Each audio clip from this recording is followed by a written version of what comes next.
have a chance to try to extend our season record to 12 games. And that's important for us, and that's the only thing that's really pretty much on my mind. I think I speak for the masses when I say that. The defense is playing great. The special teams are getting great field position. The offense is winning. The point of attack. Find ways to win. You can't get to there until you take care of what's next. I want to be number one. Do you think you are the best? Right now, at the time in life and where I'm playing at, yes. Oh, yeah, we think we're the best. That's why we're in the Super Bowl. Yeah, it's your boy, the Professor, a.k.a. Tony Dunn, and this is the C3 Podcast, brought to you by CarolinaCatChronicles.com. It's Tuesday night. It's like 4 days before the Super Bowl, 5 days, whatever it may be, and we're going to be there. And I'm here tonight with my buddies, my pals, Joe Riolano, a.k.a. that freaking Puerto Rican. Tell me how excited you are for the Carolina Panthers. Tony, this is going to be the second or third greatest thing that has ever happened to me in my entire life. I've been when I first moved to Charleston, that was the year the Panthers made the Super Bowl. And we were a good team, and we came close. But there's something about this team. This team seems like a team of destiny. This is a team that is really focused and has the right chemistry to bring home the Vince Lombardi Trophy to Charlotte, North Carolina. And for all you Panther fans out there to be able to go by and actually look at the Vince Lombardi Trophy in the hallowed halls of Panther Stadium. How excited would that be? How exciting would that be to be able to see it in our house? Joe, it's so exciting, it's very hard to fathom. Like, right. Being here at this moment for me, fellas, is one of those things where it's been such a dream and a distant, I can't believe it's reality. I cannot believe it's reality that we are here. We also got Mel Mayock in the house, a.k.a. Aaron Ford. What's up, brother? What's happening, Professor? I tell you, like I can't say it any better than you guys said. I mean, it's a lifelong dream. Every year you go through the draft, you go through free agency, you go through training camp, you go through high hopes, and then you get them crushed at some point in the season, and you try again. Well, this year we're there, baby. And guess what else makes it so unbelievably surreal? For those of you watching out there, I don't know if you can see what these bad boys are, but Mel Mayock going to the Super Bowl, it seems even more unbelievable. For people that are listening on the audio podcast, and I got some great messages from Panther Nation this past week, so thank you all those people that I interacted with that listened to it on iTunes and all this. Mel Mayock just held up 2 Willy Wonka golden tickets that you find in the damn chocolate bar, and you get to go to Willy Wonka's Chocolate Factory, a.k.a. that damn Super Bowl, man, and they're golden. The 50th Super Bowl, and the Carolina Panthers name is in it. I like that. I like the sound of that. I'm gonna have them framed, man. I'm gonna have them framed. Well, definitely. I would consider getting some replica tattoos of them. I might, man. I might. It won't be like that Arizona cat who did it before the Panther game. Yeah. No. I mean the ticket though. All right. Yeah. So we've got a ton. Not only are we excited, we actually have a ton to talk about tonight's show. We already have questions coming in on Twitter too. So yeah, tonight's show is episode 15.54. Carolina Panthers prepping for the final exam, and it's time. We're gonna figure out tonight. It's study hall. We're going to figure out how the Panthers are going to ace this exam. We're going to get into the media days and talk about what the Carolina Panthers have been going through over the last couple of days, some of the bits and clips coming out of those what has been a very dramatized and production show. Good job by the NFL for that.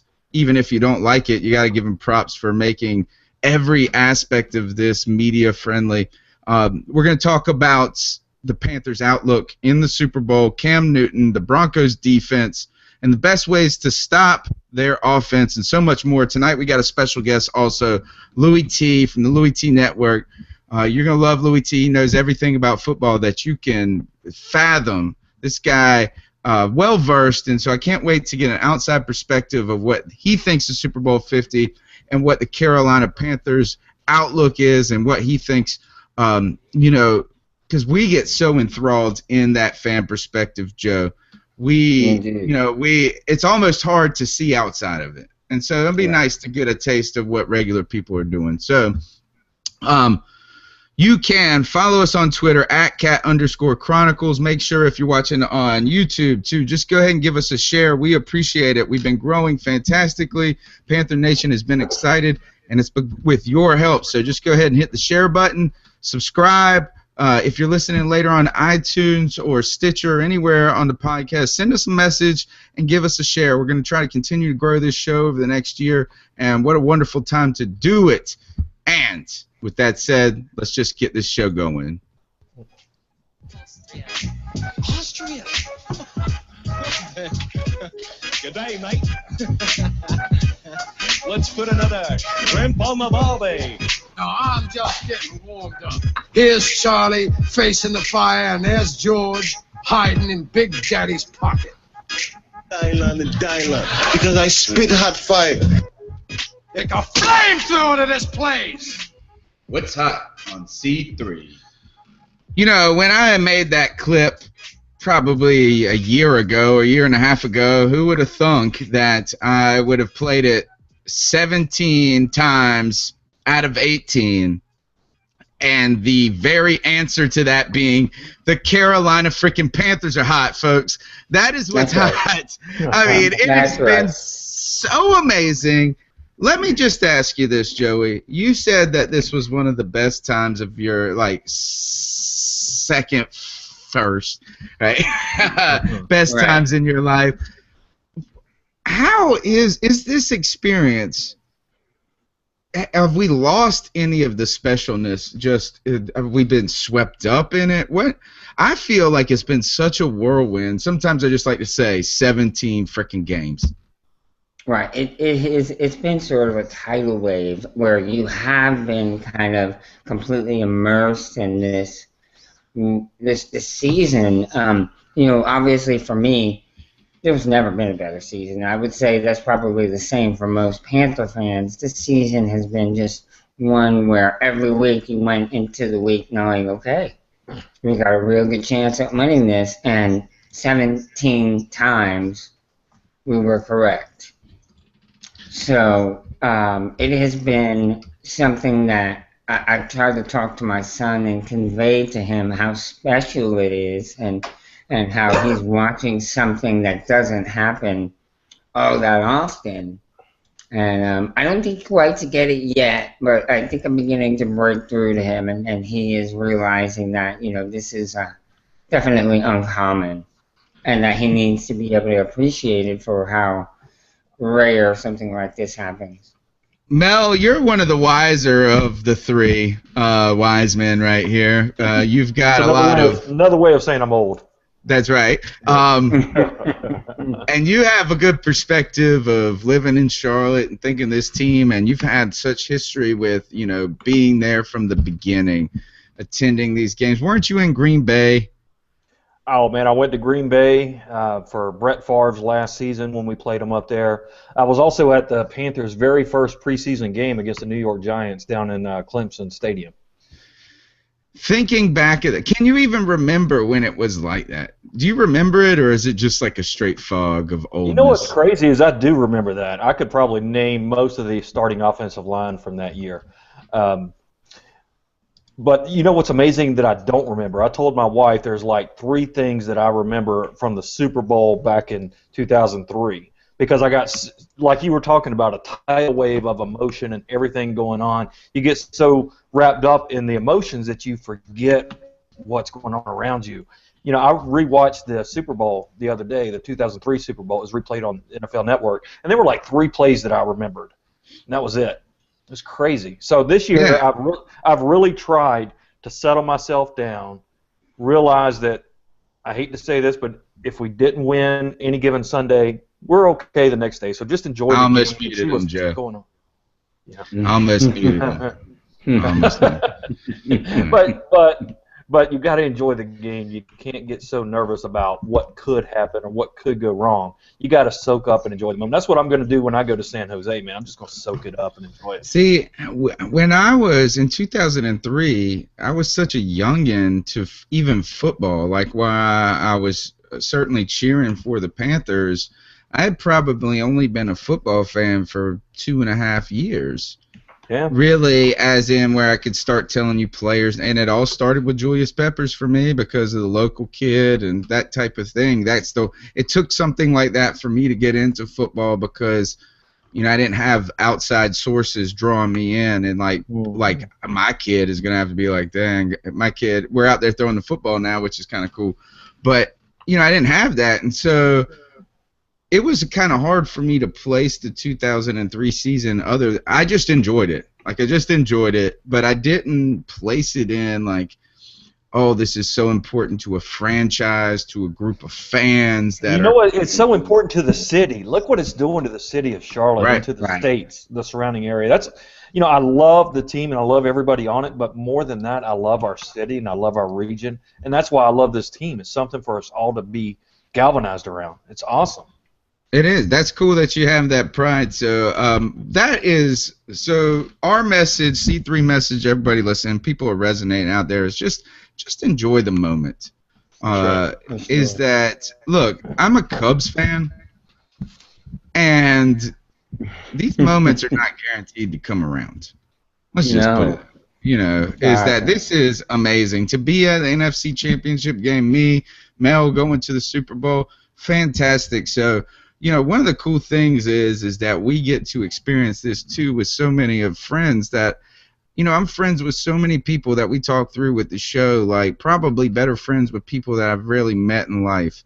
And that's one of the cool things about this Super Bowl is we get to enjoy it together with this huge group, the kind of C3 family that we've been cultivating, that Panther Nation. Right. So that makes it particularly special. Another special story, guys, Thomas Davis. Broke his damn arm. Broke it. And got surgery. Got a plate, pins. And my man's going to play in the Super Bowl. No, he was out practicing today. Yeah. Joey. Or Friday, yeah. Tell me, do you think Thomas Davis is going to be, when he plays, do you think he's going to be our Thomas Davis or what are we going to get out of Thomas Davis, Joey? I think we're going to get everything he can possibly give. I'm sure that we'll get everything he can give. Is that the Thomas Davis that we've seen throughout the 2015 season? You know, it's tough to say. You know, I don't know how much his arm hurts, what's his pain tolerance, but I know he's going to be out there giving it his all. I do know that. And even an 85% Thomas Davis is better than a 100% of many other linebackers in this league. True. We all know that. And you know what? I guarantee you the Broncos' first play is going to be a stretch run play to his side. Right side, yeah. The second play is going to be a pass to the tight end over on his side of the field. They're going to test him out early to see how that arm is.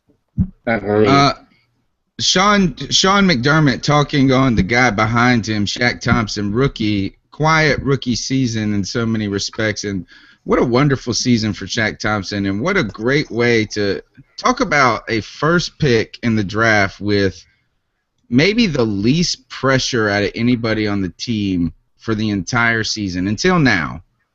You know, right. I mean, you're the first round pick, and you got two guys that are the best linebackers in the league playing your position in front of you.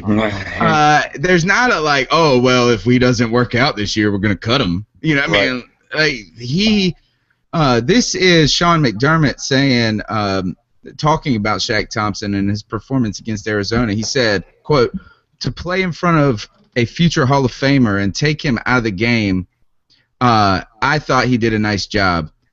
He said, looking back at time, I thought he did a wonderful job, in particular for a rookie playing his second playoff game. That in itself is a big challenge. First, he called Thomas Davis a Hall of Famer. Agreed. I couldn't agree with him more. Do you really believe that? I believe that because look at what he's done. He's done something no other player in the entire history, all the history of the NFL has done. Come back from 3 ACL tears, the same ACL tears, to come back and play at a high level of football, take his team to the Super Bowl, go All-Pro, be Pro Bowl, and potentially win the Super Bowl. I think just on those facts alone, plus when you look at the body of work over his career, I think you'll find him deserving. Not to say not to say he'll be first ballot, but I definitely think that there should be a spot in the Hall of Fame for Thomas Davis. 58 should be in there. Mel, do you feel the same way? You know, that's tough for me to say. I mean, I love Thomas Davis, and what I know for sure is he should be the next jersey that's retired for the Carolina Panthers, and he should be up in the Ring of Honor in the Carolina Panther Stadium the day he hangs his cleats up. There should be a statue out in front of the stadium.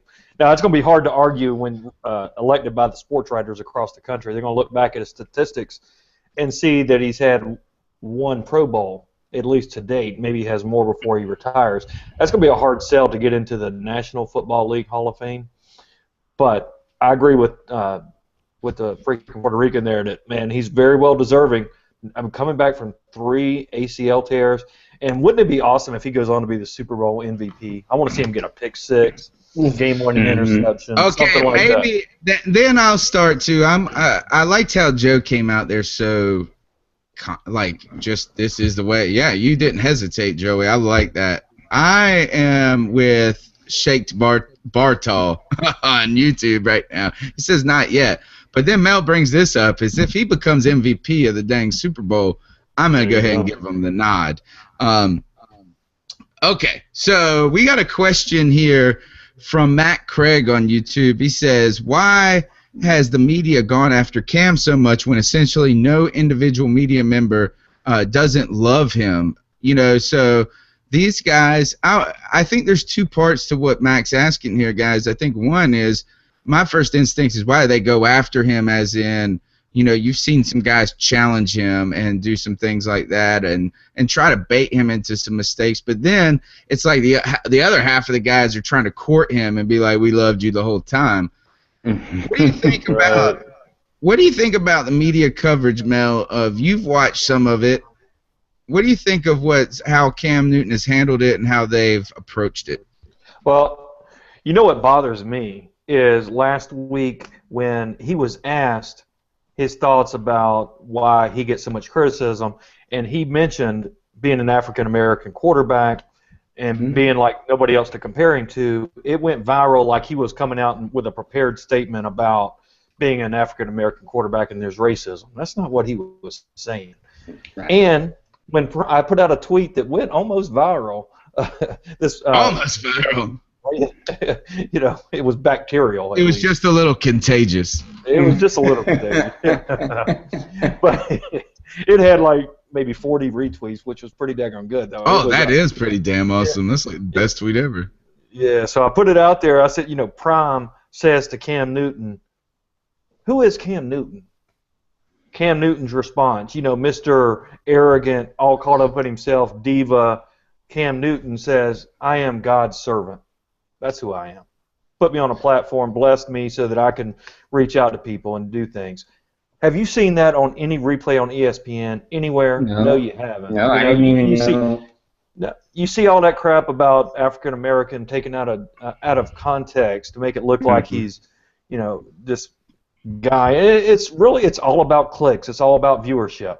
You know, he's a polarizing figure. He's kind of like Deion Sanders back in the day, dancing into the end zone. People get so mad at him for doing it, and you put it into a quarterback's position, and you know it's just on steroids. It's crazy. I tell you one thing that's not all about clicks. If you look at our analytics, that's us. Bird.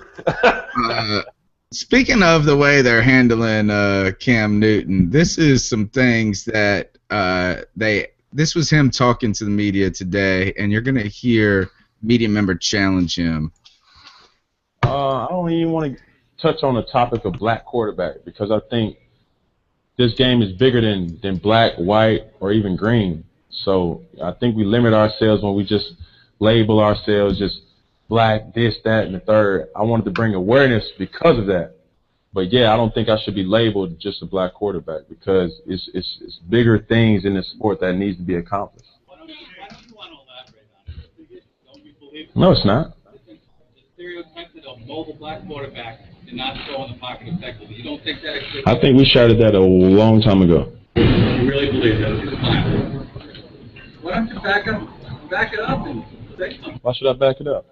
Because you brought up the topic and it's still an issue in the mind of a lot of It's not an issue. It's an issue for you. Okay. Well done, Cam. I did think that was well done, and I want to give Cam a lot of credit, is that I think he's actually taken issue with people saying that he's matured. He's come out and said, I haven't matured. You know, I'm just me, you know, and I'm just kind of being, like, you know, this continuum of a player. But one place we can just say he improved. I don't know if it's maturity or what the right word would be if I was speaking with Cam, is my man has gotten a lot better with the media. And he deflected that better than I would have. You know, some jerk off trying to force me into it, force the issue. Joey, is this kind of normal? Is this has got to be somewhat normal for what reporters do, but is it exacerbated with Cam? Yeah, it is, because people, he is so polarizing. People who do not think of Cam in a good light want to do something that they can use to turn around and cast him in you know, the villain figure or in a bad light. So yeah, I think Cam has just learned how to deal with these. The best way of dealing with these people is not to go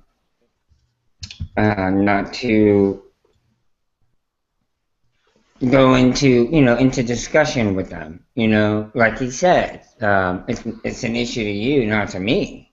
You know, don't communicate with these people. Don't get involved with them. Stick to the you know, the questions that you know are pertinent, not that can take the conversation in a direction you have no intention of it going. He from day one, Tony, when he came into the NFL and was having a very difficult time dealing with the media. Remember that first season, huffing and puffing, and just had the a really second season was even worse. Yeah, The second season was worse. Yeah. And now he's just developed. You know, he's grown as a man, as a player. You know, we'll also see if that's really true if we go through a losing stretch next year. If we lose 3 or 4 games in a row. Yeah, but let me tell you this, though, is that just to be fair for Cam, is that he's under a lot of scrutiny all the time. Oh, man. No matter what he does. They're always coming after him. And then you got to deal with people like this. And here's Josh Norman having to deal with Deion Sanders. Yeah. In the media day. That was a highlight for me last night. No, I got love for you. You remember I tried to reach out. Now I got love. Yeah, man, I did, but at the same time, I really didn't agree with what you had going on with Odell and that whole situation. Well, I called him and had him on the phone trying to reach out to you, to apologize to you. Right. But see, at the same time, I felt like you had, you know, took his back on some stuff. And like you said something like, if he was your son, you would have, you know what I'm saying, you would have gave him props or something, like go out and do your thing. And I know, you know, you said that. And it was like, okay, but this man running 10, you know, yards at full speed, like trying to take me out or something, like, that's what you're gonna, you know what I'm saying, pat on the back and be like, good job. No. You just described that you're a dog. When you get turned on, it's all the way on. Yeah. So if you were my son And the same token, I'm going to applaud you because I want my son to be a dog. I'm trying to raise a dog. The adversity is, how can I raise a dog up under a lifestyle that I'm afforded to give someone? So I want a dog. So I'm not only proud of him, I'm proud of you as well. From the way you handle it. Oh yeah, because it definitely could have been a different perspective. I told Coach take that in game, man, because I could be in over that. But at the same time, man, I understood, the situation I had to go through some things, and I think Coach let me go through that experience, not only to make me better as a person, make me better as a football player, because to understand that, in life, those things come to you. How you fight back and how you handle that, determines the kind of man you're gonna become. And you're here. I know. And you're here on the largest stage, so we've grown. God bless you. Man, God bless you. I'm going to tell you this, Dion, is that you might be trying to raise a dog, but you a bitch.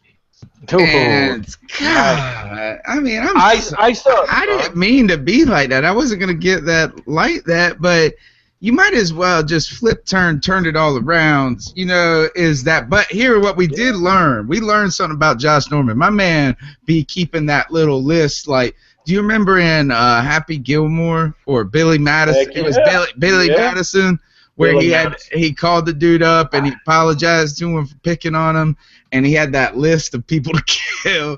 Like, Josh Norman got a diary of people he don't like. Hey, Professor, how good is this week, man? I'm going to the Super Bowl Sunday, and then next Friday night I'm going to see Adam Sandler in concert. Oh, my God. Bill Madison, that's one of the best movies, if he doesn't play, what is Happy Hanukkah? What was the Hanukkah song? Yeah, pull out your old harmonica, smoke your hair. If he doesn't play that, I'll be disappointed. Guys, please. We're going to jump in, and it's time to play a little Finish That Thought. Funny. Sometimes I just don't get people. Human beings are so weird. Who talks in front of a camera by themselves for fun?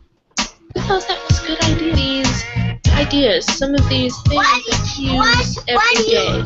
Who's a guy or a girl that was like, this makes no good idea. Oh, sweet. I tell you what makes sense, and that's us celebrating the damn Super Bowl. But this is the segment of the show where I pose a thought and my buddies finish it. The first one, guys, is this. I'm just going to let Cam Newton say it. Who don't speak Spanish are listening to them and watching on YouTube and going nuts. Right. How do you feel about those guys? Well, I'm trilingual myself. I know how to speak Spanish, English, obviously, and I speak pretty good Ebonics. All right. I'm trilingual. I speak Spanish, English, and I speak pretty good Ebonics, Cam Newton says. Finish that thought. It's almost complete already. I think it's hilarious, man. And I'm trilingual. I mean, I could speak English, Southern Cracker, and Redneck. So.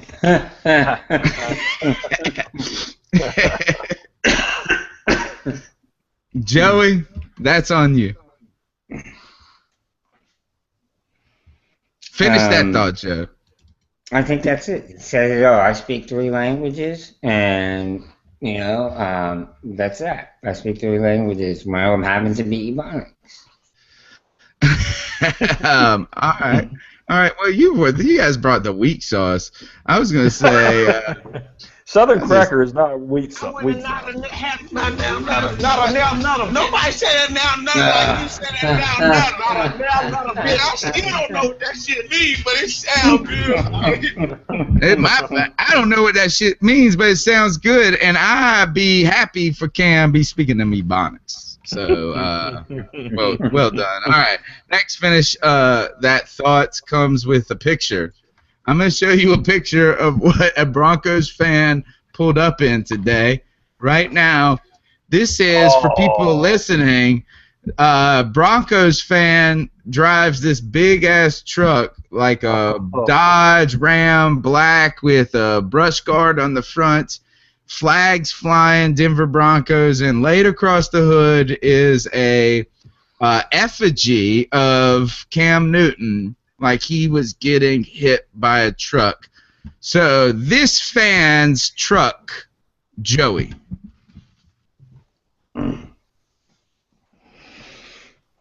I think it's funny. I think it's funny because that is the only way that Denver team is going to be able to stop Cam Newton is by running him over with a truck.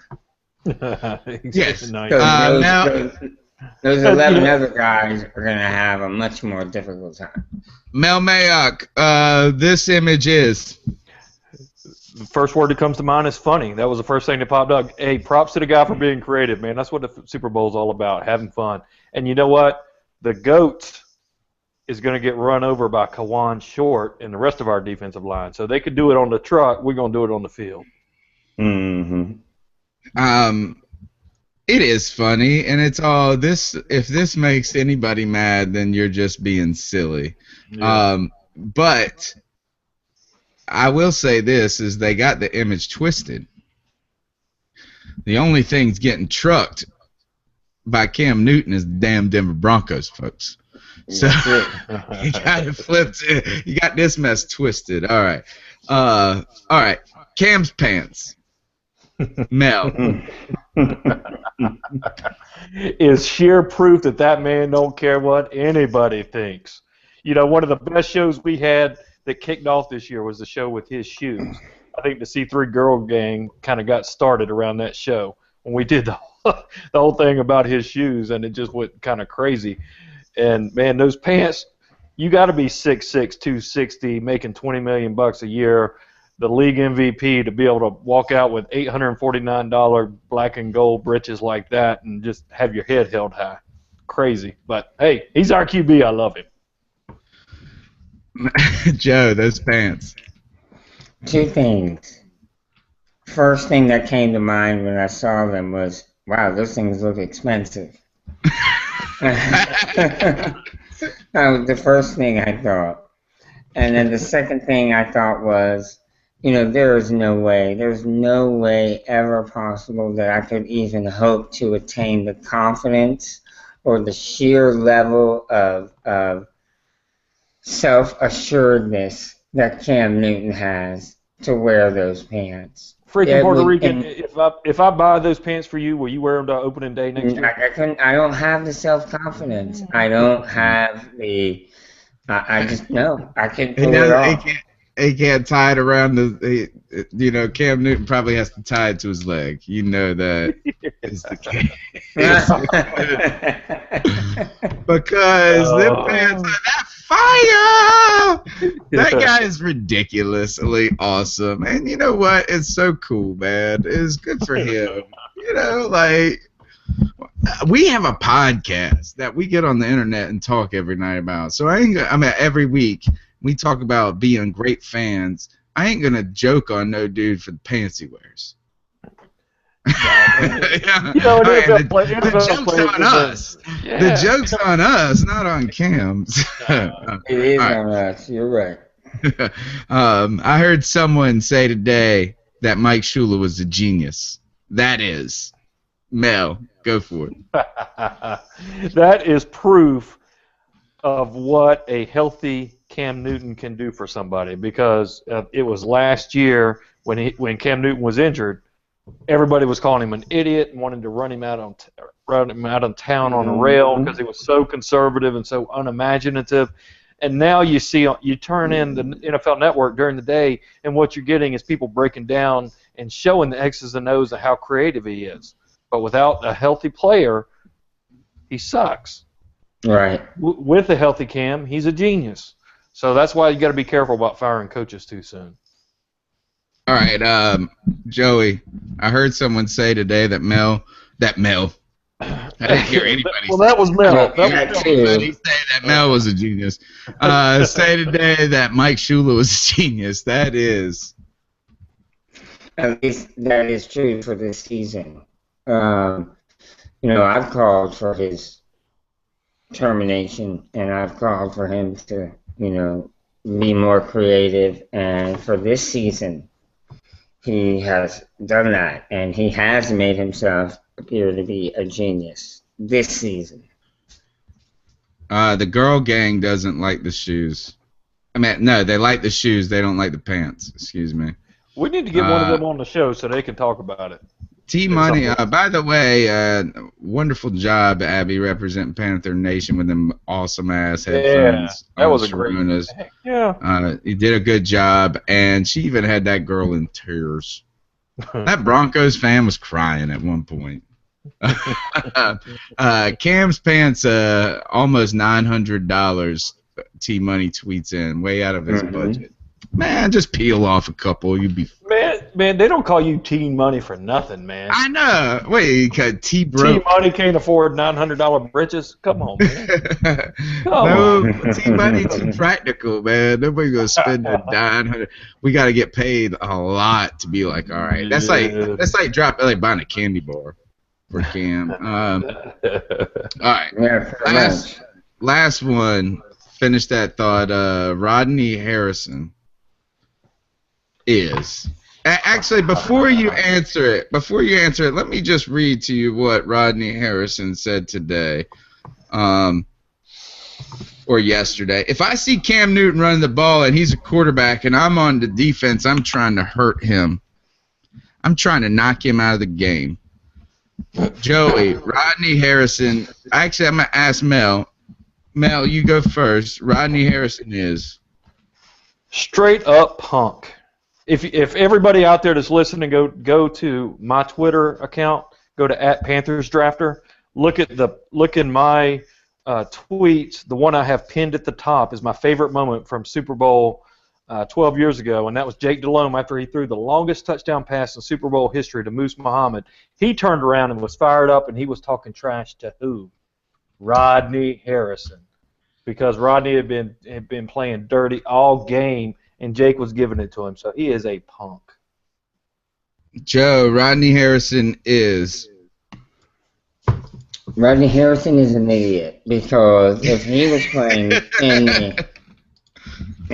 playing safety, and Cam, it was him and Cam wide open, one versus the other, Cam would light him up like a firecracker. Yes, he would. Woo, I'd love to see that. Here, this would be Rodney Harrison. This would be Rodney Harrison right here. Exactly. He is an idiot for saying that, because Cam would knock him into next week. Cam's gonna knock him out. Yep. God, I hate Rodney Harrison. This dude, this is the point when we get to the ice ups each week, guys, is that there's too many. There is. But Rodney Harrison is like, you know what? Rodney Harrison is just a weekly. We should give him an honorary weekly ice up. Yep. Like, we're icing up your straight existence, dude. Should we now? We need to talk about it. Should we call it the Ice Up Rodney Harrison pick of the week? No, man. Did you see Deion interview Aqib Talib yesterday? No, I missed that. No, but I did see Aqib Talib go, look at this $80,000 Rolex. What? This ain't nothing. Yeah, I kind of like him, man. He kind of cracked me up. Me too. He was himself. He didn't change. You know what's crazy? I don't hate any of the Broncos. No. At least not I don't yet. have a problem with them. No. I will if they win. Deion went to him and said, dang, son, you iced up. And I thought to myself, oh, Lord, no, he didn't. But he was talking about all them damn diamonds. Yeah.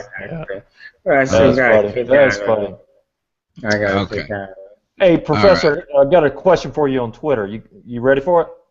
Actually, let's just do this. No, we're done with that. Let's just say this is, first of all, folks, thank you everybody for listening, tuning in. What we are going to do is we've got our guests coming in just a moment. We want to encourage everybody, if you're an Amazon shopper, to help Panther Nation grow by going to CarolinaCatChronicles.com, hitting the shop button. There is a link to Amazon. It just takes you straight to Amazon. It doesn't do anything to you other than it's an extra step, and because of the extra step, they give us a little kickback and say thank you. It doesn't increase your your costs. We'd appreciate it if you do that. But most importantly, we would love everybody to go onto the website and check out the latest Panther gear that C3 has put out this year. We've got Cam Wows that everybody's got to have. If you don't have a Cam Wow, you in trouble, because there ain't nothing better than a Cam Wow. Screw a Sham Wow, we got the Cam Wow. Second, we got the C3-peat shirts, guys. We still have some of those. The Carolina Panthers are 3-peat champions of the division. You can represent that with T-shirt. You can go to Carolina Cat Chronicles and Panthers Don't Funch Around, our other shirt. We could really look. We want you to have that latest gear, and it helps all of us. And we just kind of give it back. We're going to be giving back at Thomas Davis Camwow this week. And Mel, I'm going to hold your question because I know exactly what you're going to ask, and we're going to ask our guest that exactly in just a moment. But I'd like to welcome Louis T of the Louis T Network, friend of the show. We love his work. What is up, brother? What's going on, man? How you guys doing? I know you guys are excited. Oh, you know it, man. You know it. I'm so ready for this game. You and me both, man. I can't wait. I haven't been this excited about a Super Bowl since probably the undefeated Patriots and the Giants going at it in 07, man. Yeah. I'm really stoked for this game. I can't wait. Nice. Joey, what kind of cat are we smiling like? Like the Cheshire Cat from Alice in Wonderland. We got that big grin on our face. Louis, thank you for joining the show. Tell everybody just a little bit about yourself and what you got going on these days. Well, I'm Louis T from the Louis T Network. Definitely been very busy covering the entire National Football League on my channel, Louis T Network. Check it out when you get a chance. On YouTube, on Twitter, at In the Lab Room. Got a podcast, the In the Lab Room podcast. So doing a bunch of things, man. Just about to start jumping into the whole draft breakdown and that process. But still got one more game to break down in this season, as you guys know. And so looking forward to that final game to put a cap on this 15-16 NFL season and then move on into the off season, man. But like I said before coming in, man, I'm excited about this game. I think the NFL, they got it right this year. The two best teams in the league, I think, are playing in this football game. So I'm really excited. Definitely, Mel. I know that it was Mark that posed the question, right? It was David. David, why don't you ask Louis T, an outsider, that question, because I know he posed it earlier in the show and we've been holding it for this moment. Yeah, this is David. His Twitter handle was @DJMac2K. He's talking about this game coming up. He asked, and he directed this towards Tony, but we'll direct it towards you, where he says, how are we, being the Panthers, going to contend with Von Miller and DeMarcus Ware? That probably is the key to the game. To me, it is definitely the key to the game, and I think that, to me, and I've talked about this on my show in my breakdown and the keys to the Panthers winning the game, keys to the Broncos winning the game. I talked about the run game being the impact of this football game. And if you're the Carolina Panthers, just continue to be who you are and who you've been all season long. The run game has been, to me, the biggest impact of this football team this season. It's what's kept teams off balance. I know I have. I can't speak for anybody else. I've made a lot about the inefficiencies of this offense in terms of the receiver position and the lack of weapons for Cam Newton and all of those things going into the season. Well, the reason why that's been nullified is because the run game and the offensive line has been, and nobody's talking about this Panthers offensive line, but they've been phenomenal this season. And if they could continue to run the football, and nobody runs the football the way the Panthers do, the different variations, the fakes, all of the different goals. I was going to say, it's not just Jonathan Stewart up the gut, right? I mean, it's so many different options, There's so many ways that they different run things that these guys bring to the table. Exactly. So I don't want people to think that it's just going to be Von Miller and DeMarcus Ware just going up the field and trying to be aggressive. They've got to stay at home, and I think that's the key. If they can stop the run, the Broncos can. It's going to make the Panthers more one-dimensional than they want to be. If you can neutralize them by running the football effectively, like you've done all season long, I think you've got the Broncos on their heels. They can't pin their ears back in third and long situations and come after Cam Newton. They'll be off balance. 3rd and 3 is just as dangerous as 1st and 10 in this football game. If you can stay in third and manageable, I think the Panthers have a great shot of doing what they've done all season long, and that's really keep teams off balance. Then that play-action fake works. And we know how good the Broncos are in the secondary, but if that play-action fake, if the run game is working, the play-action fake is still available, then those guys like Ted Ginn Jr. and Philly Fingers, all those guys come in. Philly Fingers. You know what, Louis T? Well said, man. I'm going to go subscribe to your YouTube channel, man.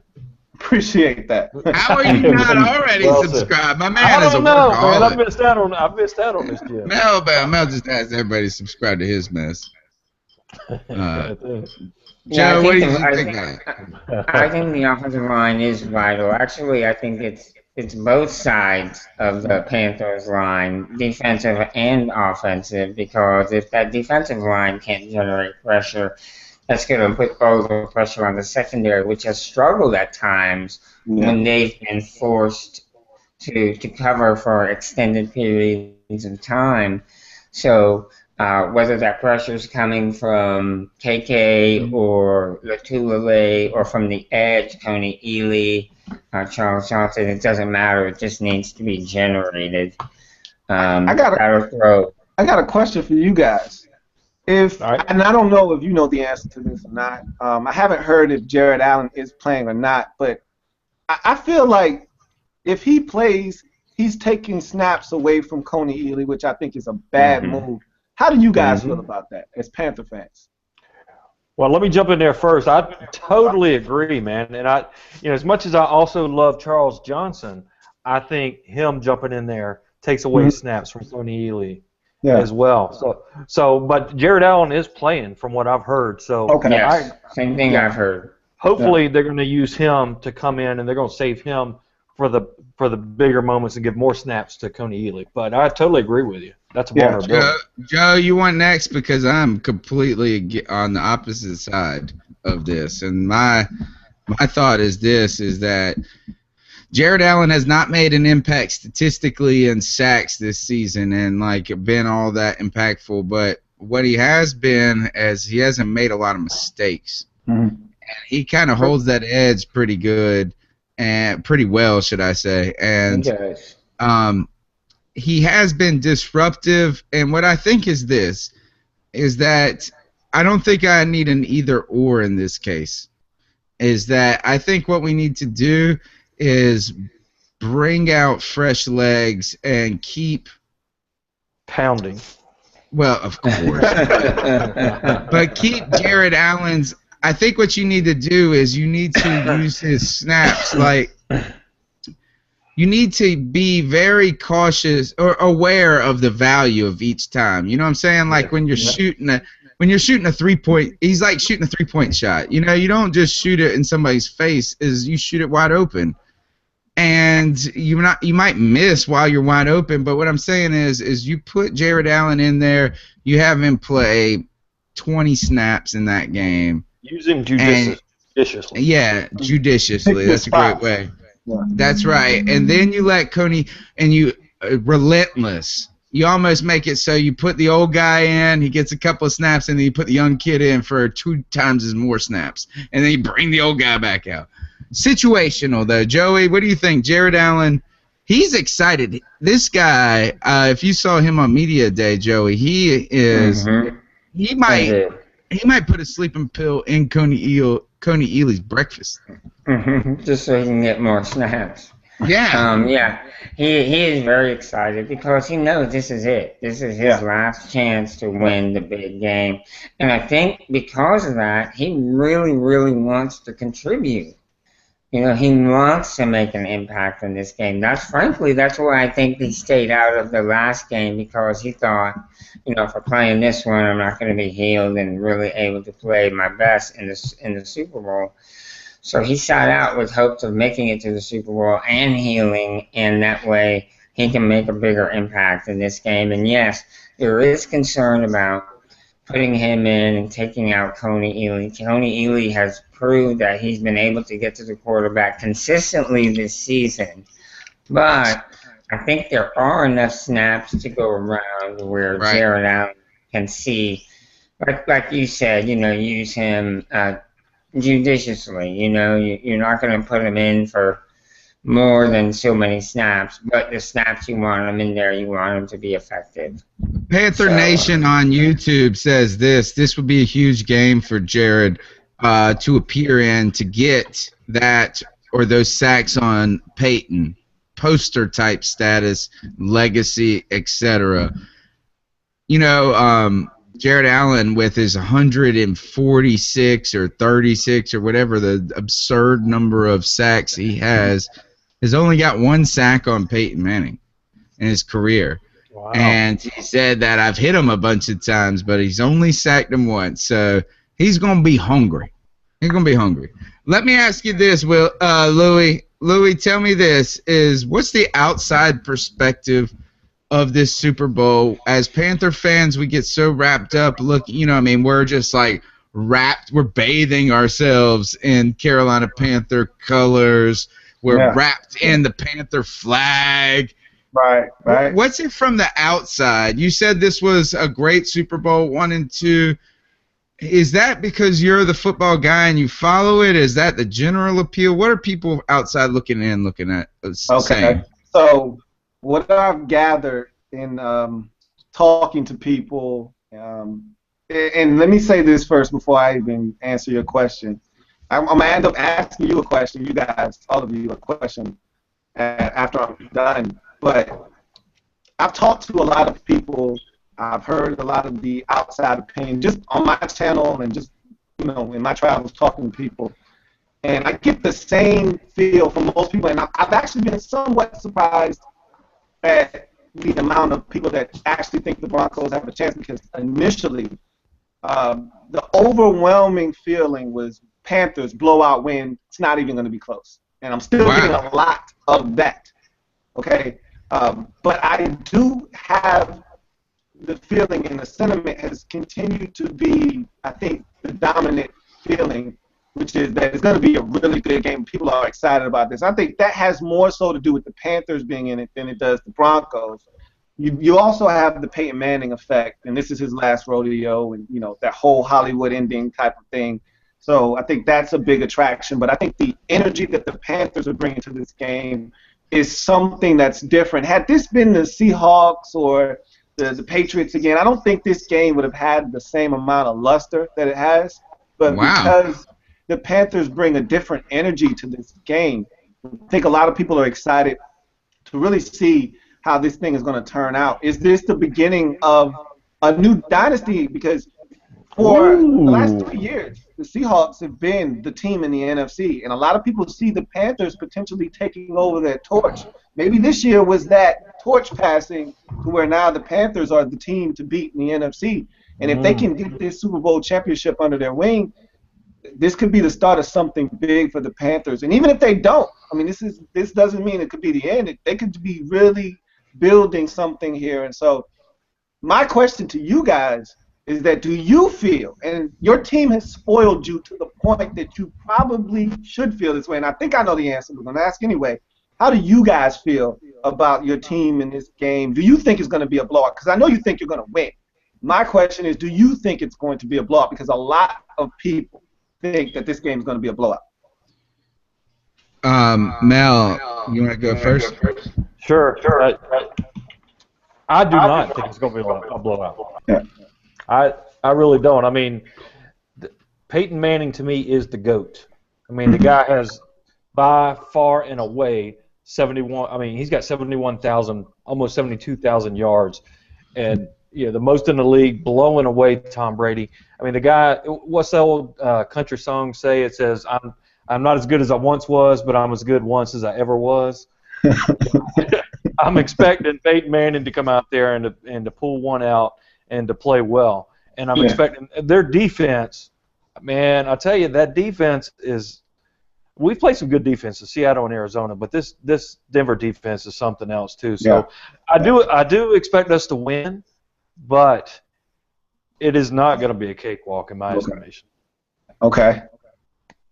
Joey, what do you think? I have to agree with Aaron. I think this is going to be a good game. I think it's going to be an exciting game. possibly, potentially the best Super Bowl ever. Ooh. I don't think Carolina runs away with this one at all. As a matter of fact, I feel Denver will be going into the fourth quarter with a lead. And I think Cam Newton will take the Panthers on a drive and win the game, scoring a touchdown. I think Cam Newton will run the ball in on a score to score the last touchdown, to score the game-winning touchdown. He will be named MVP, and the score I predict will be somewhere in the vicinity of 24-20, with the Broncos leading in going into the fourth quarter 20-17. Okay. Cam Newton wins it. That is what I think. I'm looking back at past Super Bowls right now, as you guys have been saying this, and I was expecting to find a lot of blowouts. It's been really competitive.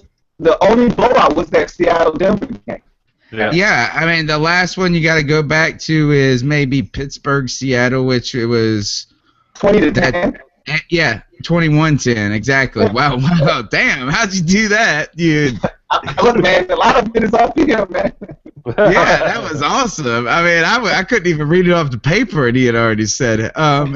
Is that they've been close. So, here's my thing, is that I really think that the Panthers have an opportunity to blow them out. They do.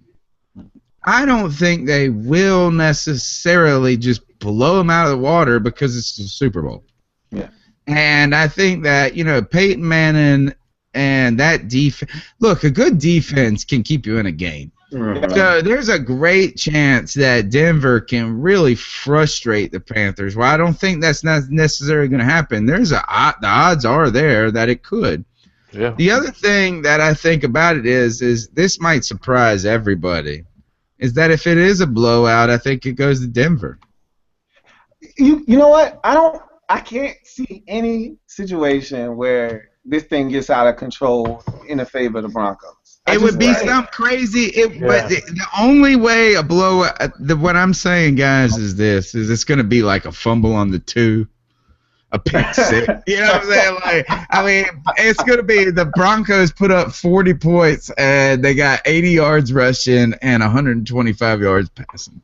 Or some injury to a key Panther player. Yeah. There's no way the Panthers. I think it's going to be a good game. I say the Panthers win by 10 at least.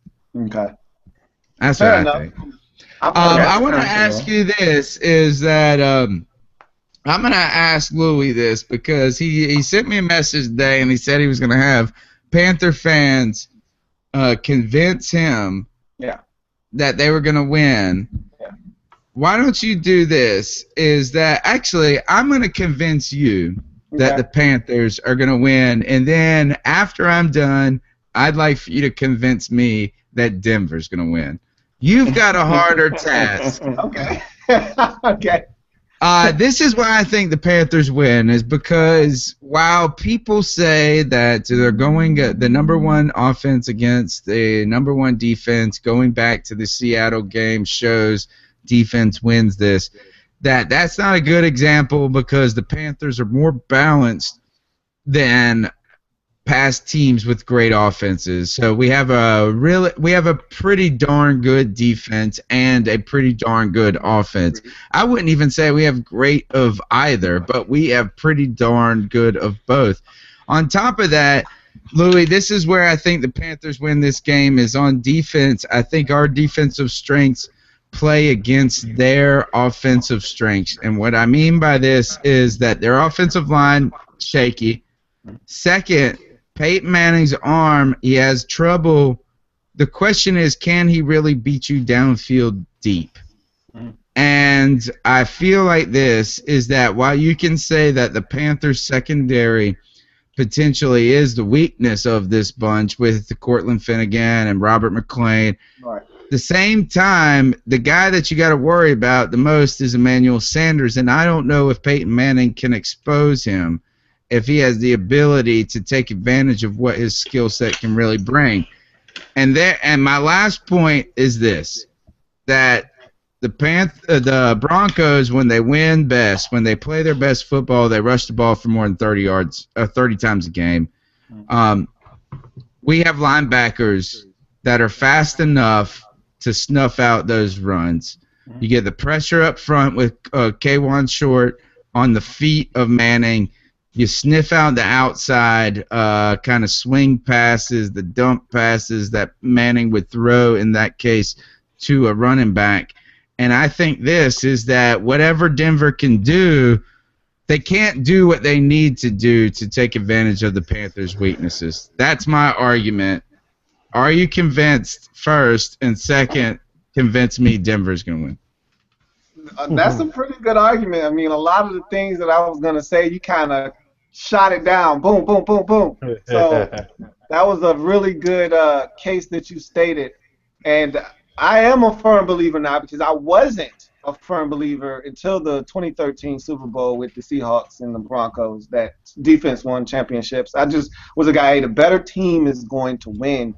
And that was the game that woke me up towards the defensive teams getting it done in the Super Bowl. And like you said, I don't know if the disparity between the two defenses are great enough where it can impact the game. Here is where I think that the Broncos can and maybe will win this football game defensively, is that the Panthers offensively has done such a great job this season of dictating pace. And I think if the Denver Broncos can get them out of their comfort zone offensively, when's the last time this Panthers team hasn't been comfortable offensively? I can't remember. I mean, we got to go back a long time. What are we talking? Houston in like week 3? What are we talking about?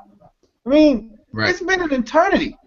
Maybe the Seattle game in Seattle week 6 might have been the last time. And the one loss that was late. Yeah, man, I thought you guys made a lot of mistakes. But that was actually the defense that was more the problem than the offense being off for them. Yeah, look, I just feel like this team offensively has been very comfortable this season. They've made defenses uncomfortable. And if the Broncos can somehow make this offense uncomfortable, I think it just knocks this whole team off kilter, because everything to me is predicated off the offense dictated football. When this team went to the playoffs 2 years ago, when they won the division and they got the home playoff game, and the 49ers came in and beat them in Bank of America Stadium, that team was predicated off of defense. I look at it the other way around. Even though this defense is really good, I think the defense feeds more off of the offense going out and dictating the pace and the tempo, and then them feeding off of that energy going out, because the other team is now pressing, trying to keep up with this Panthers offense is scoring points. Now you're making mistakes. Now you're turning over the football. Now you're out of your comfort zone. The first 15 scripted plays that you had, you throw those out the window because you're down 14-0 already. The game plan has changed. And so I feel like if the Broncos, early on, they have to withstand the storm first and foremost. I think the Panthers are going to come out with a bunch of energy. It's almost like a run early in a basketball game. You know it's coming. You're on the road. It's going to be tough. It's going to be a crazy environment.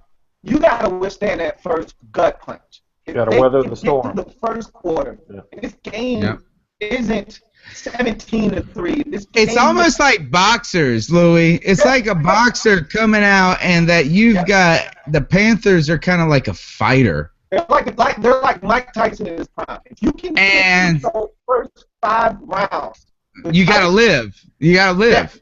Yeah. And if they can do that, you have to survive. At a manageable total, and the pace is where they can survive. I like their defense. The longer this game is close, I trust the Broncos' defense more so than any other facet of this game. Panthers offense, defense, Broncos offense, special teams, Panthers special teams. I trust the Broncos' defense more than, because the Broncos have been in close games all season long. They had to win defensively. The thing that I don't know about with this Panthers team is what happens when the game is really close late. I saw it in New Orleans when they had to come back and win that football game, but they've been front runners both seasons. Well, you got the Colts game. Yeah. Well, you were up in that game for much of the game. You let them back in late. Shake Bartal on YouTube says Seahawks road game. Yeah, I think that was the last one. Fourth quarter, comeback. You know, but here's the thing: is what you're onto, Louis, is that really what you have just stated is the only way for Denver to really win this game is to win it in that manner. Yeah, I mean that's just the fairest thing. You know what's strange is I almost feel like the Broncos are like the 2013 Carolina Panthers, where we had to keep teams. We went 12-4, and we had to keep teams to like 16 points to win a game.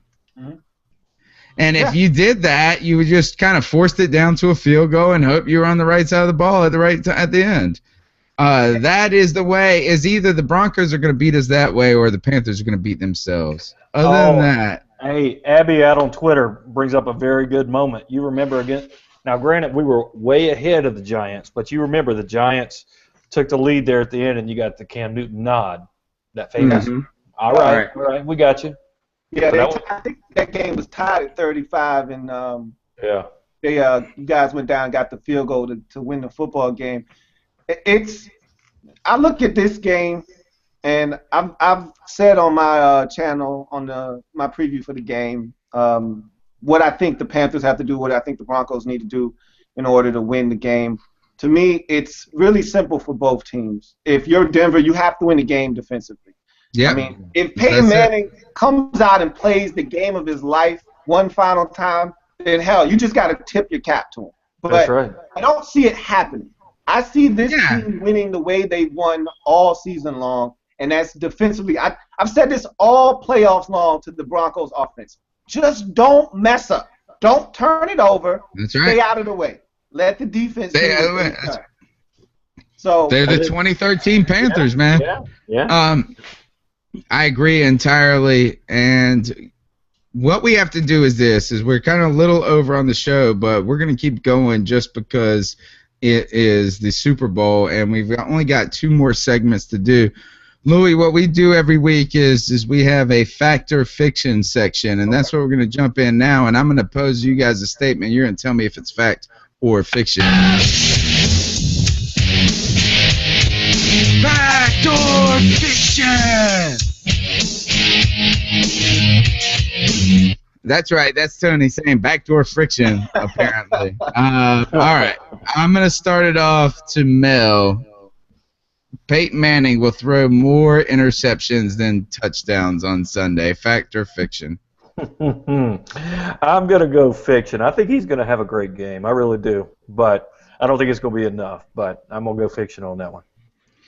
All right, Louis. Peyton Manning will throw more interceptions than touchdowns on Sunday. Fact or fiction? That's fiction. I agree with Mel. I don't think he throws any interceptions. If you do get a turnover, it'll be a fumble, but it won't be an interception. Sack fumble. Yeah, it won't be an interception. Joey, are you fiction as well? I guess. No, yeah. Yeah, I just don't think. I think Manning may throw an interception, but he will have at least 2 touchdown passes in the game.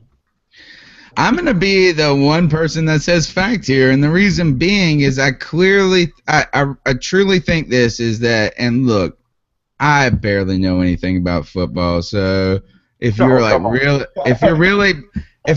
believing that this is the game plan, like McDermott's going to unleash, then you're silly.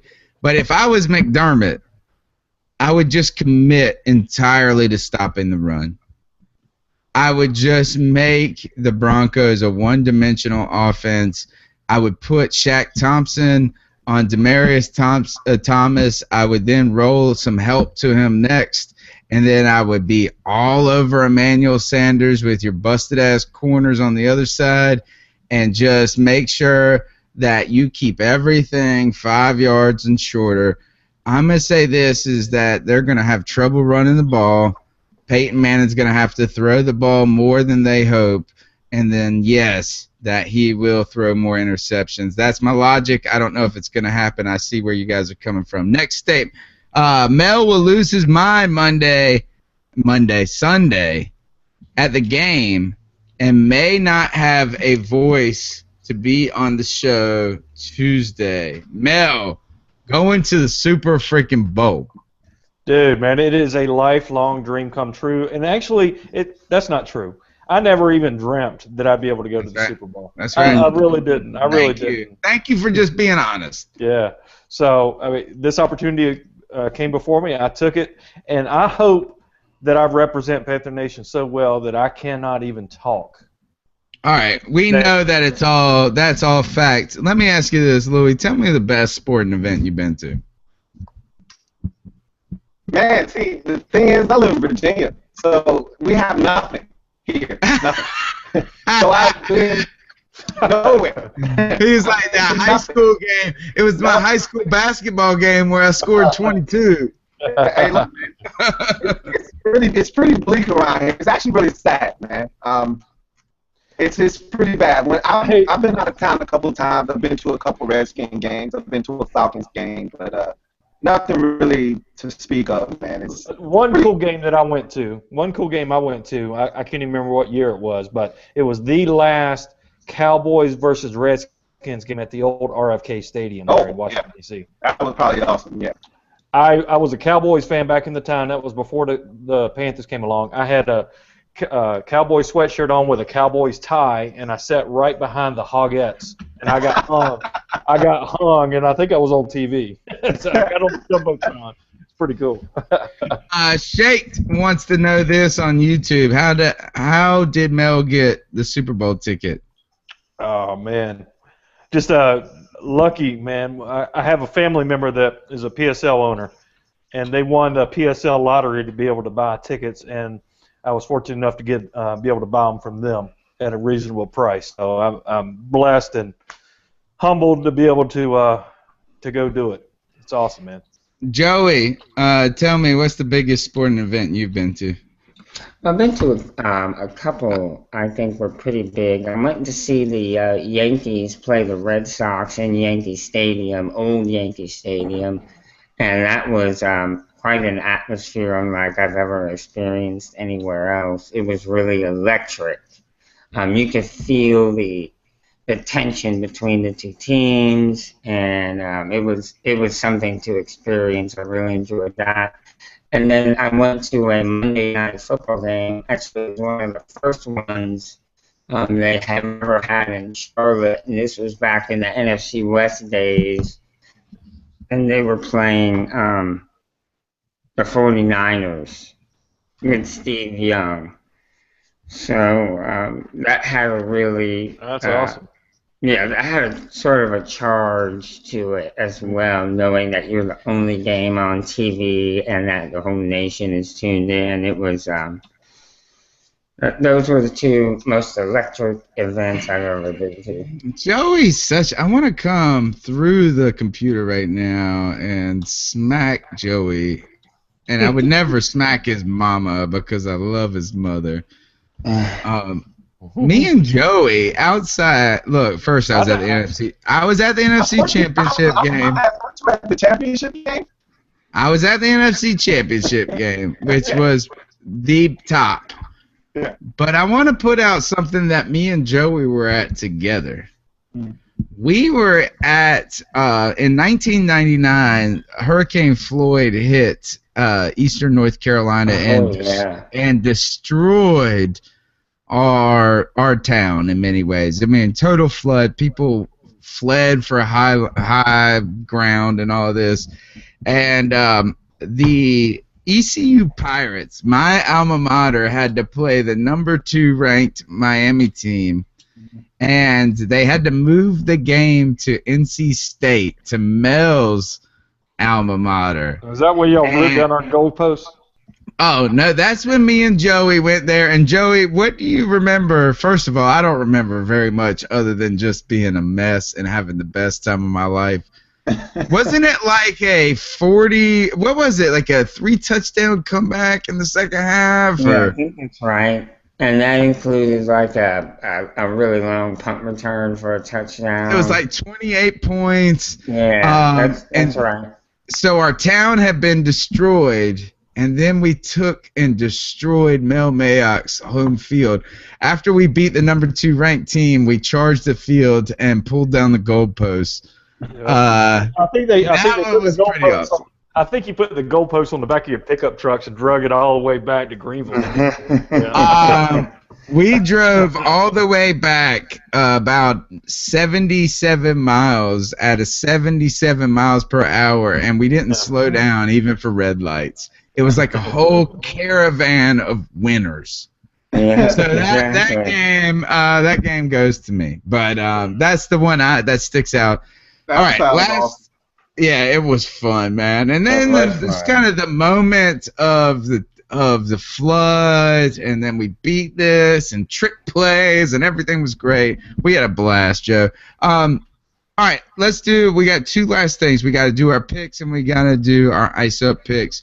Joey, what do you think is going to be the score of this game coming out? Who wins this? And what do you think by? I think it's 24-20. Carolina wins. Cam Newton scores a game-winning touchdown in the 4th quarter, and Cam Newton is named MVP.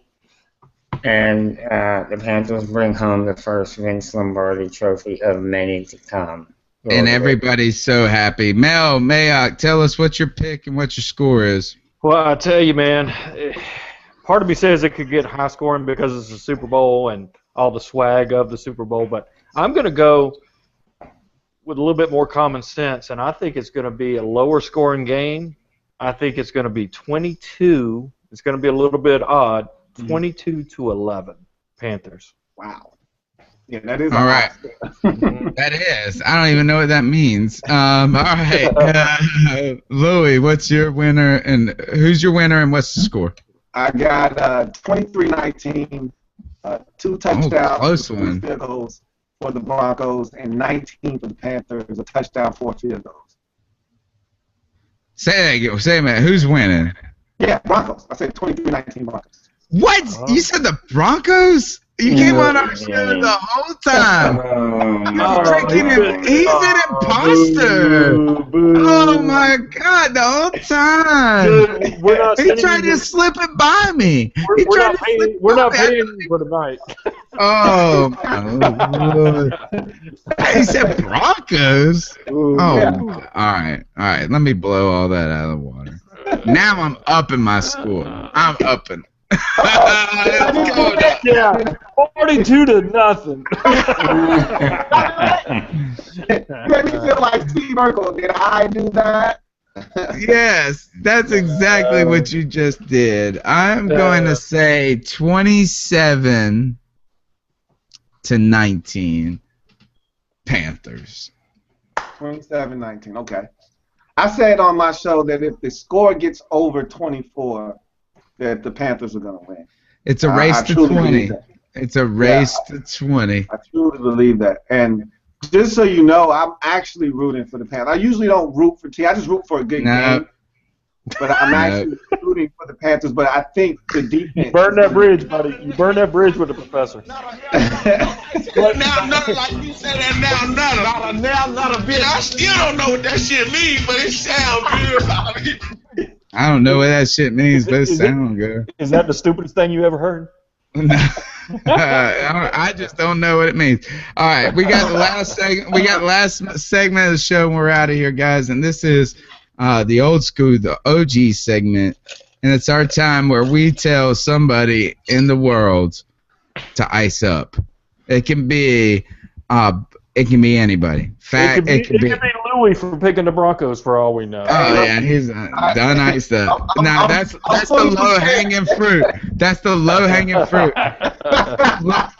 Louis, just to give you a heads up, I've iced up a 12-year-old kid in Oklahoma, so everybody is ready. Nothing's off the table. Mel, bring us your sophisticated ice up. Well, you know, I've always loved the NFL.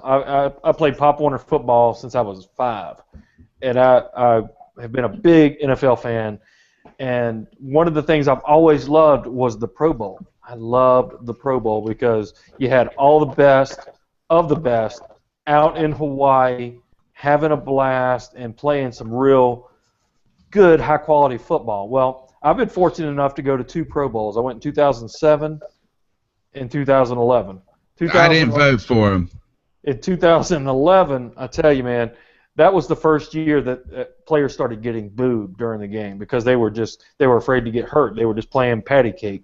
It was pretty weak, but it had gotten a little bit better. And I still love the Pro Bowl. And my wife, ever since she was a kid, she wanted to go to the Pro Bowl, so that's why I took her out there and kind of fulfilled that dream. But I tell you, recently when they've changed this whole format, you don't even know who's on whose team. It's not the AFC against the NFC. It's Michael Irvin against Jerry Rice's team. I mean, who picked them to pick the players? This is turned over to ESPN to be an ESPN hype machine, is what it is. And the game means nothing. And you don't know who's on what team. You don't know who to pull for. You don't pull for anybody, and they're not playing hard. It's a very subpar product. It's awful. They need to do something like make the game mean something. I'll tell you what, if the NFL guaranteed the players' contracts for the next year, and yeah, if the player got hurt, their salary was paid the next year by the NFL. Oh my gosh, they're just gonna cancel the Pro Bowl. No. Then you pay the winning player $100,000. The winning players on the winning team $100,000, and the players on the losing team nothing. Then you're going to see a real competitive game. But right now, you got Michael Irvin just being Mel's living in fantasy land. No, I'm not, man. Why not do it? And make it worth something. The winning team, the AFC against the NFC, the winning team, their division is the home field team for the Super Bowl the following season. Something like that. Oh, I disagree with all of this. All right, I'm going to change it. Hold on. Because I'm with you on the Pro Bowl, just not the remedy. Scrap the Pro Bowl. I now hereby ice up the professor. No. My ideas. It's not the remedies that are it's the remedies that are the issue with me. It's not the problem. I mean, the Pro Bowl sucks. So ice up the Pro Bowl. Sorry to take the wind out of your sails. Joey, do you got to ice up? I do. Mine's low-hanging fruit, though, so I'm going to go with it. I'm all for showing more football. I think the more good football that's on TV, the better for the fans. But I do have a problem when which networks are getting which games, that you split games between the 2 networks. So I think we're going to have like an extra 5 or 8 games on Thursday night next year. But some of them or all of them are going to be split between NBC and CBS. So you'll watch one half of the game on one network, and then you'll have to change it mid-game to the other network to catch the second half. That's the stupidest thing I ever heard. I strongly agree with that. I think that is the very stupidest thing I have ever heard. So, I'm always for more football, but let's be sensible about it. You know what I mean? What they did is, thank you, Tony. What they did was pretty stupid. It doesn't make much sense. I'm sure they have their reasons, whatever they may be, but I have to say to the NFL on this one, I think y'all should definitely ice up some. All right, so I'm backing both of you on this one. First, Mel, just to let you know that your ice up was plenty okay. I did not watch one snap of the damn Pro Bowl. Not one. I didn't care. I didn't even turn on the television on Sunday. My point is the players don't play because they make so much money. Right. If they get hurt, they're blowing millions of dollars. So if the NFL is a $10 billion, listen to me, the NFL is a $10 billion company. They can't buy an insurance policy for every player in that game that says you blow out a knee, you get paid for the next year. I just say make it a skills competition. And to Joey's point, Joey, is it the NFL that's stupid, or is it these freaking networks that are dumb? It's the NFL because if this was a network's idea, then the NFL is an idiot for even listening to it. Yeah. It's just stupid. It's just the dumbest thing. All right, Louis, do you got a ice up pick? Yeah, man. I actually got a couple. One person and one thing. Nice. All right. I like it. This is our favorite part of the show, by the way. Phil Simmons is the worst commentator there is. And the fact that we have to listen to him do this game who is that? Super Bowl, it's going to be terrible. Phil Sims. Oh, thank God I'm going to the game. I don't have to listen to Phil Sims. Sims. You are so lucky. Yes. I'm so lucky. Because we're going to have to sit down and listen to this clown for 4 quarters. Oh, man. Hey, have you seen how many times he asks a question and then answers it himself? It's awful.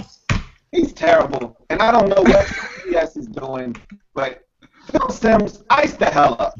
And, hell yeah. And last but not least, since I already alienated Panthers fans by not picking y'all, I'm going to go ahead and ice up those pants Cam wore and get on the team bus. Those were horrible. I think it was Ryan Khalil. Somebody said, it's not the pants, it's the fact that he thinks they look good. That's the messed up part, right? It's the ice up the pants. All right, here comes my ice up pick. My ice up pick goes to this guy. His name is Sigmund Bloom, and first of all, cool name. Second, he does a very popular fantasy football podcast, which is Football Guys. FootballGuys.com is huge. Yeah. Great thing. Regular dudes like us that aspired and did something really cool, so mad props to them. Where I'm going to ice him up on this is 2 things. First of all, my man never replies to me on anything. All right. Okay. That's all right. That's all right. I listen to your podcast. You ain't as cool as you think, but because you're super nerd, all of that. But my man says this, is Jonathan Jones tweets out that Greg Olsen was tackled. Now, remember, this guy runs a fantasy football podcast, right? So he says, Jonathan Jones, a Charlotte reporter, says that Greg Olsen was tackled 5 times this year within the 5-yard line. So he was close to getting, he could have had 5 more touchdowns. That's kind of insinuation. And Sigmund Bloom comes out of nowhere and says, we'll have to consider that for fantasy. And my message to you, Sigmund Bloom, is this. Is that if you think you're so stupid that you think you'd rather take Randolph in the 7th round from the Minnesota Vikings or whatever his name is, Rudolph, you'd be like, I'm going to get this dude off of Oakland in the 8th round and he's going to get me 2 touchdowns this year. Why would you not pick Olsen? I'm sorry. Is that because my man got tackled on the 4? He only had 1,000 yards and like 7 touchdowns. So you're going to be like this, nah, that's too much draft stock to give to this guy in the 4th round. So I'm going to try to wait to the 12th round to get a guy that's going to get targeted once in 16 games. So to you, Mr. Bloom, come on, man. I mean, ice up. Just pick the people that are going to get the points. Don't make fantasy football so damn stupid and crazy. All right. I hear you, man. That's the end of the show. Joe, obviously, because we've gone a whole half hour said, fuck y'all. We got to get out of here. All right. This is the C3 podcast, and we've got Mel, you're going to the Super Bowl. Tell us how they can get after you.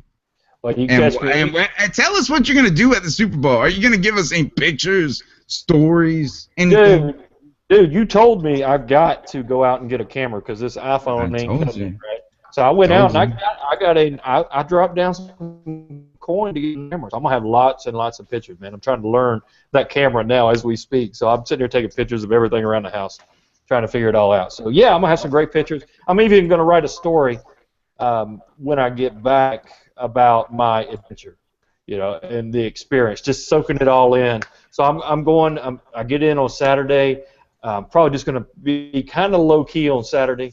But Sunday I'm going to get out there real early and just soak it all in the entire day and just soak it all in. Is that your first time in the Bay Area? No, I get into San Francisco and that area pretty often. I travel a lot, so I'm in and around the West Coast a lot. But I'm staying down in He lives in San Vegas. Jose. My man lives in Vegas. I live in Vegas. Oh, don't. He lives in Vegas, and thank God he's the one because I'd be going crazy out there. Louis T. Can't wait for you to come visit me, man. Hey, you gotta let me promote myself, man. Oh yeah, come on. At Panthers Drafter, my Twitter handle, man. Come hit me up anytime, man. Looking forward to talking football. I'm gonna be tweeting Super Bowl weekend. I'm also a writer for DraftTech.com, where I'm the Panthers analyst doing a mock draft picks every week. Comes out every Thursday. Check us out, see who we got. And please, guys, go out to Carolina Cat Chronicles as often as you can. Check out stories by fans for fans every week. Be a part of the action. You can submit stories yourself. Let's have fun. Let's make it grow. Louis, great as usual, brother. Other than your stupid ass pick that everybody is going crazy on. I tried to say my man's cool. He's on our side, even though he's got a Redskins flag in the background. We let the banner slide, man. We didn't say anything. I know. Well, you know what? I don't care about that banner. The boys, man. Okay. All right. I got no problem. Got no problem with the Skins, man. Tell these cats who are all angry right now how they can follow your work. Man, check me out at LouisTNetwork.com. Also on YouTube, Louis T Network. On Twitter at In the Lab Room. On Facebook, In the Lab Room. So check me out. Different platforms. In the Lab Room podcast as well. So a lot of different projects. Please check me out and support, man. I appreciate it. Even though I know right now, probably not your favorite guy. But you know what? You are a smart cat. I think we're going to have you back on and we're going to play Ask Louis. And we're going to sit here and we're going to say, what was the score of the Super Bowl 12? What was the score of the Week 3 game? That. First of all, my bet is that Louis did that and that's on purpose. That's what my thing is my man came on the show saying I'm going to say that. That was it.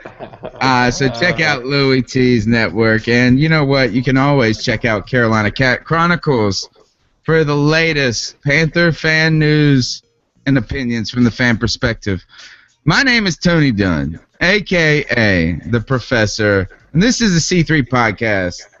It's Tuesday. Super Bowl week. Waiting for this Super Bowl. Yes. And Mel's going to be there, and we're going to bring it home. Oh my gosh, I'm soaking it in like you are soaking in this podcast, and we will see you next Tuesday. Go Panthers.